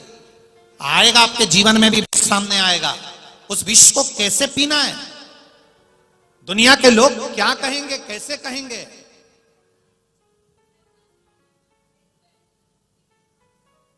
पूछना क्या बोलना चाहिए आशीष? ये जीवन का एक लक्ष्य, क्या कहना चाहते, क्या बोलना? अच्छा,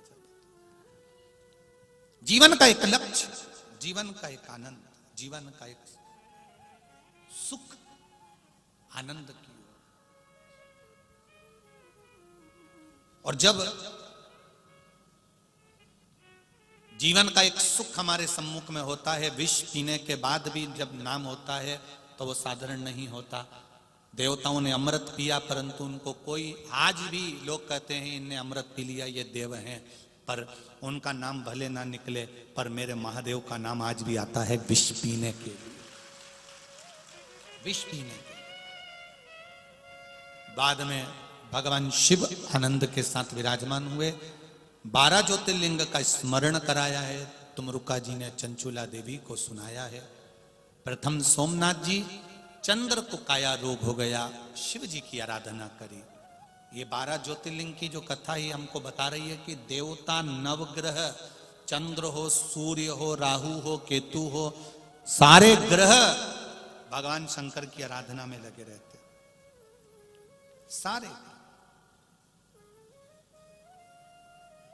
चंद्रदेव ने शिव की आराधना करी, काया का रोग ठीक हो गया। भगवान कार्तिकेय जी रुष्ट होकर चले जाते हैं, तब भगवान शंकर पार्वती जी के साथ जाकर मनाते हैं। मल्लिकार्जुन के रूप में विराजमान हुए। दूषण नाम के राक्षस को मारने के लिए भगवान 84 रूप धारण कर कर काल बनकर प्रकट होते हैं। वो महाकाल के रूप में प्रकट होते हैं, महाकाल के रूप में प्रकट। 4 अप्रैल से 10 अप्रैल तक उज्जैन महाकाल में शिव महापुराण की कथा रहेगी। जैसी सेवा आप लोगों ने यहाँ करी, वैसी सेवा वहां करते हुए कथा का लाभ लीजिएगा। उज्जैन नगरी में पधारिए। 16 फरवरी से 22 फरवरी तक रुद्राक्ष महोत्सव रहेगा। उसको आप लोग देवाधिदेव महादेव की कृपा से स्वयं शिव जी संभालेंगे और शिव जी ही करेंगे। शंकर की कथा है, शंकर भगवान को करना है, कोई दूसरे की सामर्थ्यता नहीं। एक एक ग्रुप बनाकर नवयुवक लड़के, बेटियां, बहुएं जुवान बहन भाई, एक जैसी ड्रेस में कोई 15 लोग हैं तो अपनी एक ड्रेस बनाकर, एक कार्ड बनाकर, कोई 20 लोग हैं वो अपनी ड्रेस बनाकर सीहोर कुबेरेश्वर धाम पर 16 से 22 फरवरी तक सेवा में अवश्य पधारें और सेवा भी करें। अपनी ड्रेस का कोड बनाएं, अपना एक आनंद बनाकर कि हम बाबा की सेवा में 7 दिन उसकी, मेरे भोले तेरी नौकरी सबसे बढ़िया है सबसे खरी, जब से तेरा गुलाम हो गया तब से मेरा भी ना हो गया, वरना औकात क्या थी मेरी, सबसे बढ़िया है सबसे खरी। उसकी सेवा में लग जाओ।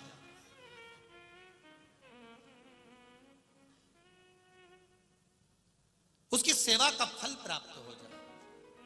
3 दिन 30 तारीख, 31 तारीख और 1 तारीख, 3 दिन देवादिदेव महादेव के कुबेरेश्वर धाम में खिचड़ी महोत्सव चलेगा। वहां ना तो रोटी बनेगी ना पूड़ी बनेगी। खिचड़ी महोत्सव ये ठंड के समय में होता है। गुड़ खिचड़ी और घी के साथ में 24 घंटे बाबा का प्रसाद तैयार रहेगा। जो आएगा वो खिचड़ी प्रसाद पाएगा। जो लोग खिचड़ी प्रसाद के लिए दान दे रहे हैं, सहयोग कर रहे हैं, गुड़ घी और खिचड़ी के लिए जिन जिन की भी दान राशि अकाउंट में आ रही है या यहाँ काउंटर पर दे रहे हैं, उनको साधुवाद। 2 कथा ऐसी रही जिस कथा में काली शर्ट वाले बाउंसर लगे, पर उन बाउंसरों के पास में भी अगर कोई 1 रुपया भी आया तो उन्होंने बिठले सेवा समिति को दिया, और उनके कार्यालय में भी आया तो दिया। एक बड़ोदरा की कथा जो हुई थी, उसमें भी वहां की महेश्वरी समाज के कार्यालय पर भी अगर कुछ आता था तो वो सीहोर कुबेरेश्वर धाम के कार्यालय पर जमा कर देते थे। और एक ये मालेगांव के इस पावन प्रांगण में कुछ आया तो इन्होंने जमा किया। एक निवेदन करना चाहेंगे, दान देने वाले हर किसी के हाथ में दान पकड़ा कर चले जाते हैं, फिर वो दान विठलेश सेवा समिति तक या कुबेरेश्वर धाम तक नहीं पहुंचता।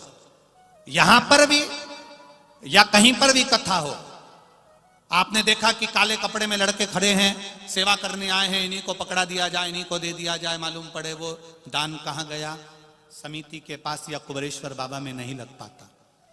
समिति के अगर कोई कार्यकर्ता आपके पास में आते हैं या प्रागण्य के अंतर्गत दिखे या कोई बात हो या कार्यालय हो तो बात, पर वो पैसा आप अपनी जेब में रख लो, मना नहीं, पर सही जगह जाए तो उसका प्रयोग है, नहीं तो उसका कोई मतलब। गाय, बेटी और लक्ष्मी, ये 3 चीजें ठीक जगह पर जाना चाहिए। बेटी गलत जगह चली जाती है तो रोना पड़ता है, गाय गलत जगह चली जाए तो रोना पड़ता है, और लक्ष्मी गलत जगह जाए तो रोना पड़ता है। सही जगह जाए, उसका प्रयोग सही हो।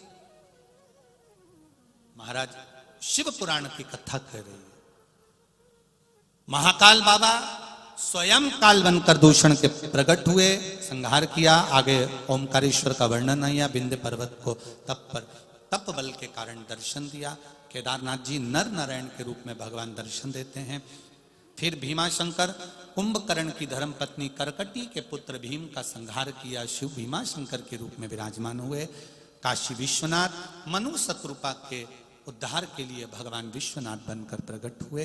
त्र्यंबकेश्वर गौतम बाबा पर गौ हत्या का दोष लगा दिया, उस दोष से मुक्ति पाने के लिए बाबा त्र्यंबकेश्वर के रूप में ब्रह्मा विष्णु महेश आकर विराजमान हुए। वैद्यनाथ रावण को लघु शंका लगने पर शिवलिंग भूमि पर रखा बाबा वैद्यनाथ के रूप में विराजमान हुए। नागेश्वर दारुक नाम के राक्षस के संहार के लिए भगवान नागेश्वर के रूप में विराजमान होते हैं। रामेश्वरम, राम जी महाराज ने भगवान शंकर की स्थापना करी, रामेश्वरम के रूप में विराजमान हुए। कृष्णेश्वर सुधर्म नाम के ब्राह्मण की धर्मपत्नी घोषमा के बेटे के टुकड़े कर दिए थे सुदेहा ने, उसको जीवित करा, भगवान कृष्णेश्वर के रूप में विराजमान हुए हैं। महाराज ये 12 ज्योतिर्लिंग का स्मरण कर कर चंचुला देवी का पति बिंदु को मोक्ष पा जाता है और चंचुला खंड सौभाग्य धारण कर लेती है। ये वो शिव महापुराण की कथा है जो जिस भाव से हेतु से श्रवण करता है भगवान उसकी मनवांछित फल कामना पूर्ण करते हैं। ऐसे बाबा देवादिदेव महादेव की पावन कथा का रस स्वादन है।